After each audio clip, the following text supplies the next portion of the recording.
Assalamualaikum warahmatullahi wabarakatuh.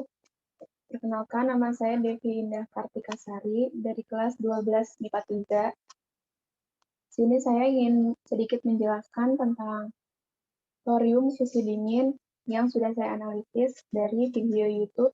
Thorium fusi dingin adalah unsur dengan nomor atom 90 yang mempunyai sifat radioaktif yang dapat dipakai sebagai bahan bakar reaktor. Thorium di alam bersatu dengan uranium. Uranium dan thorium itu saling meluluhkan dan bersatu bernama UTH atau uranium thorium. Orang pada zaman dahulu sudah mengenal bahkan menggunakan thorium dalam bentuk lampu petromax. Mengapa lampu petromax dapat mengeluarkan cahaya yang pijar? Alasannya karena kain petromax mengandung thorium dan thorium itu mengandung radioaktif. Berikut adalah gambar dari kain petromax yang mengandung thorium.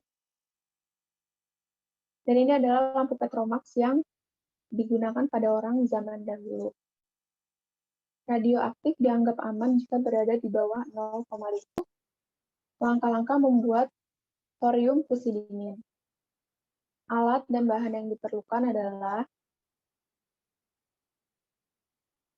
pertama, alat pengukur radioaktif, kedua, reaktor thorium, ketiga, kain petromax, keempat, gunting, kelima, air kawah putih, keenam, sumpit atau alat lainnya, ketujuh, corong.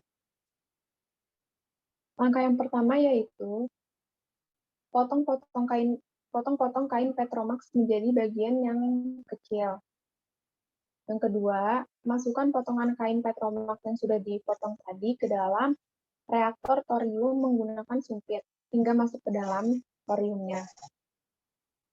Lalu yang ketiga, masukkan pula air kawah putih menggunakan bantuan corong di setiap tempat yang sudah dimasukkan potongan kain hingga penuh. Keempat, setelah itu coba menggunakan alat pengukur radioaktif apakah sudah mengandung listrik atau belum. Di sini thoriumnya dicek menggunakan alat radioaktif untuk mengetahui apakah sudah mengandung listrik atau belum. Lalu ketika sudah terdeteksi mengandung listrik, gunakan listrik itu untuk menyalakan lampu. Dan lampu pun bisa menyala karena thoriumnya sudah mengandung aliran volt atau listrik di dalamnya.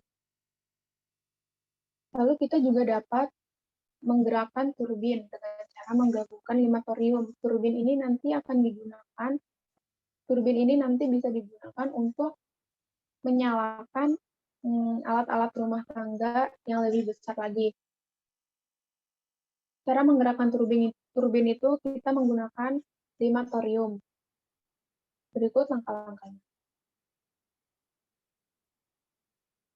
Yang pertama, gabungkan 5 thorium, lalu listriknya ditampung di dalam kapasitor. Ini adalah thorium, gabungan dari 5 thorium, dan aliran listrik dari thorium itu nanti akan ditampung di kapasitor.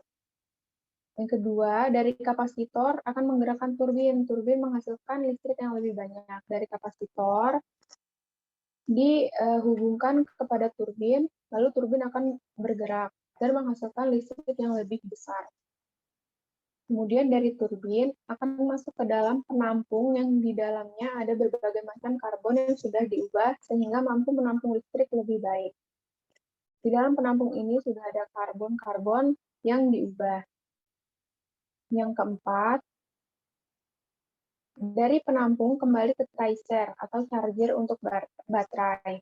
Baterai masuk ke inverter. Di dalam inverter ini mengandung sekitar 3000 volt. Lalu dari inverter, barulah listrik dapat digunakan untuk menyalakan lampu, televisi, bor listrik, dan alat rumah tangga lainnya. Itu adalah cara menggerakkan turbin.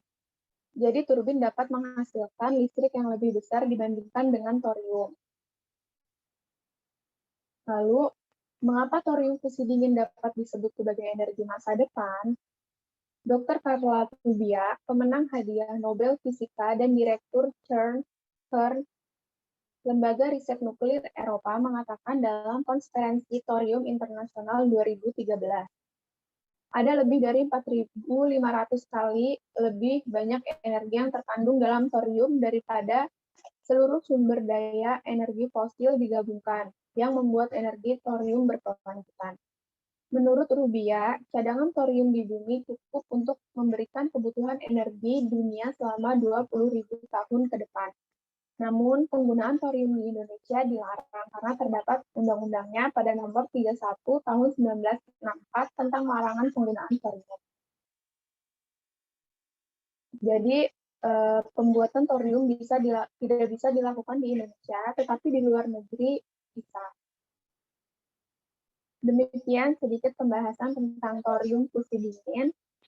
Seluruh materi yang saya jadikan PPT saya ambil dari YouTube Musisi Alam Gaib Investigasi Astral. Sekian dari saya. Mohon maaf bila ada kekurangan. Assalamualaikum warahmatullahi wabarakatuh.